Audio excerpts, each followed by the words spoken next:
Boy, oh boy, oh boy, oh boy, oh boy. The red wave is coming, okay? It's coming. I'm going to tell you how you know it's coming.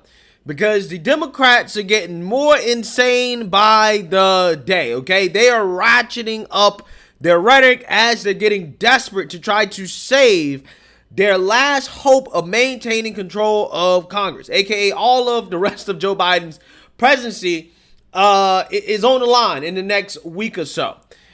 And I'm telling you, man, desperate times calls for desperate measures. And Stacey Abrams here pulled probably the most desperate race card I've ever seen in my life, as she is getting blown out in the Georgia governor race by Brian Kemp.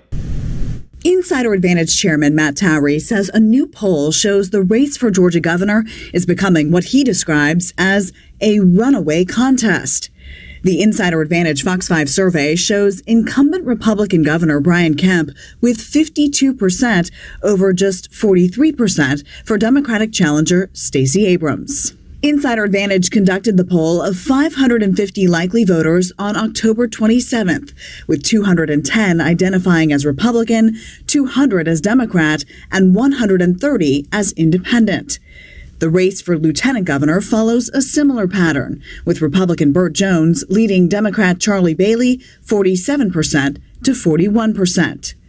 But the poll reflects an about face in the race for U.S. Senate, with Republican Herschel Walker now ahead with 48% over Democratic Senator Reverend Raphael Warnock with 45%.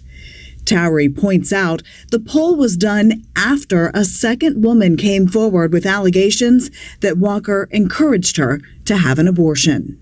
The poll had a margin of error of 4.2%, and Towery says, of course, anything can happen in the final days leading up to the election. Yeah, so as you can see there, it's not just Brian Kemp blowing out Stacey Abrams. You also have the lieutenant governor race being won handily by the Republican. And you also have Herschel Walker, who has taken a lead over Raphael Warnock. The Democrats are just flat out getting blown out in Georgia.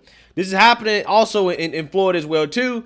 And who knows, it may even happen in Arizona. We'll have to see about Arizona. But last night, there was a debate between Stacey Abrams and Brian Kemp. And I'm just going to play this news clip so you guys can get a gist of how that debate went down. And then we're going to get into Stacey Abrams and her ridiculous comment that she made that must be addressed. Roll the clip. Time before Election Day, Georgia's candidates for governor faced off tonight. Republican incumbent Governor Brian Kemp and Democratic challenger Stacey Abrams went head to head on issues. They range from gun violence across the state to the crippling rate of inflation. Fox 5's Rob DiRienzo was at that debate. He reports from Midtown. This was the last time we expect Georgia's gubernatorial candidates to face each other before Election Day. Both Democrat Stacey Abrams and Republican Brian Kemp accused one another of lying to voters about each other's positions.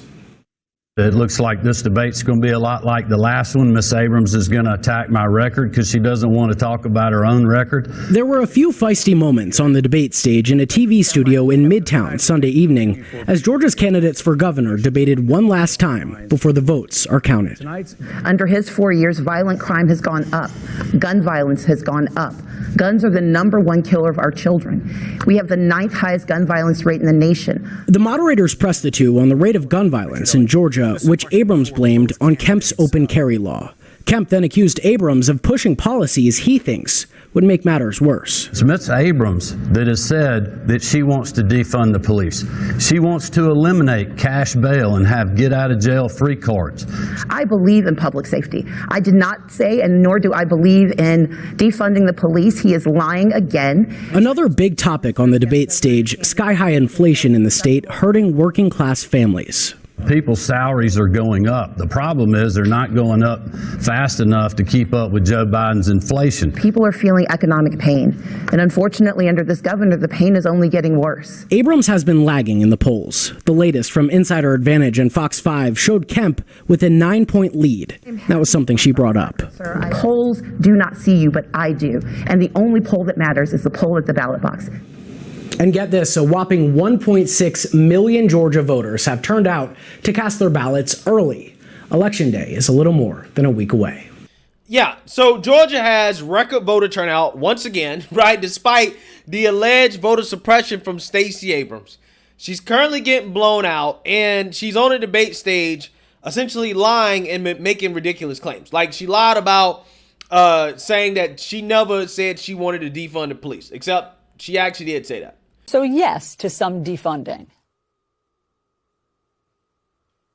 We have to reallocate resources. So yes. Again, nobody should be surprised, because she also claims that she never refused to concede the election to Brian Kemp. She never claimed that the election was stolen, even though we know that she did make those false claims about the Georgia governor election being stolen from her.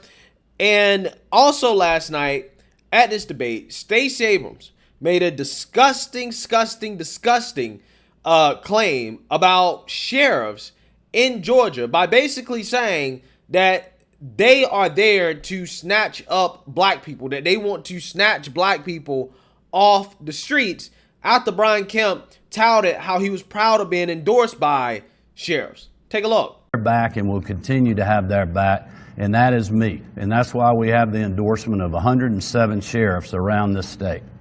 As I pointed out before, I'm not a member of the Good Old Boys Club. So no, I don't have 107 sheriffs who want to be able to take black people off the streets, who want to be able to go without accountability. Yeah, so you guys heard it. Stacey Abrams says that the sheriffs in Georgia that support Brian Kemp want to take black people off the streets. I mean, this is an absolutely disgusting use of the race card here, okay? This is like the low of the low.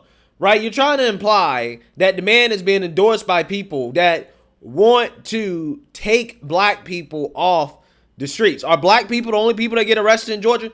Sounds to me like Stacey Abrams may be stereotyping here. She may be being a little racist, okay? Because I don't think that black people are the only people that are getting arrested in Georgia. I'm pretty sure sheriffs are arresting plenty of white people, plenty of Hispanic people, maybe not that many Asian people. But I'm just saying, they're arresting all kinds of people, not just black people. Why are you assuming that they want to take black people off the streets? Why are you trying to assume that they're racist? Again, this is a person trying to say, oh, well, I'm not for defunding the police. I'm friendly towards police. I'm pro-law enforcement, right? I want to be tough on crime. I don't know how you can be tough on crime accusing your sheriffs of being racist, right? I'm not necessarily sure how are you going to be tough on crime when you do that. But again, this is desperation. This is, I know I'm getting blown out. I know once I lose, I'm not going to be able to play the voter suppression conspiracy card, because Georgia, once again, has record voter turnout. And this is going to be what, the second or third time that Stacey has lost? So again, you're a loser. Georgia has rejected you twice. Twice. You're just a loser. And by the way, guys, these are the people that want to lecture the rest of America. They want to lecture half of America on the dangers of conspiracy theories. When these people routinely push conspiracy theories, this is a conspiracy theory, right? Like, I'm telling you, this is a conspiracy. This has no evidence whatsoever to back up this claim. Stacey Abrams says all the sheriffs that want to endorse Brian Kemp, they just want to take black people out the street. Wow. Right? Again, you talk about a dangerous conspiracy theory. You don't think it's dangerous for black people to believe that sheriffs are out to take them off the street? You don't think that's going to have negative consequences? Ask the record number of police officers that lost their lives in the past 2 years because of backlash and hatred towards police. All Democrats don't want to have that conversation, though. Right? They don't want to have that conversation. Since they want to dive into this realm of, well, we need to blame political rhetoric when people die, okay, to score political points. Great. Democrats need to explain why in the world do we have so much violence against police officers coming after the Democrats levy hateful rhetoric against police, after they levy conspiracy theories against police in regards to them being racist against black folks.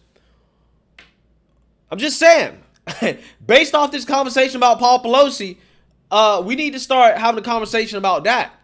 We need to start holding Democrats accountable for the deaths of every police officer in this country. Why not? Why not? Right? I'm just saying, that's how it's supposed to work, right? But like I said, man, Stacey Abrams is getting blown out, and this is what you do when you don't have anything left. You pull the race card because you're desperate. You know that you're going to lose, right? The voters have thoroughly rejected you, including probably more black people, specifically black men, right, are rejecting Stacey Abrams. So let me know what you guys think. Make sure you like, comment, and subscribe. Most importantly, share a black conservative perspective. Peace.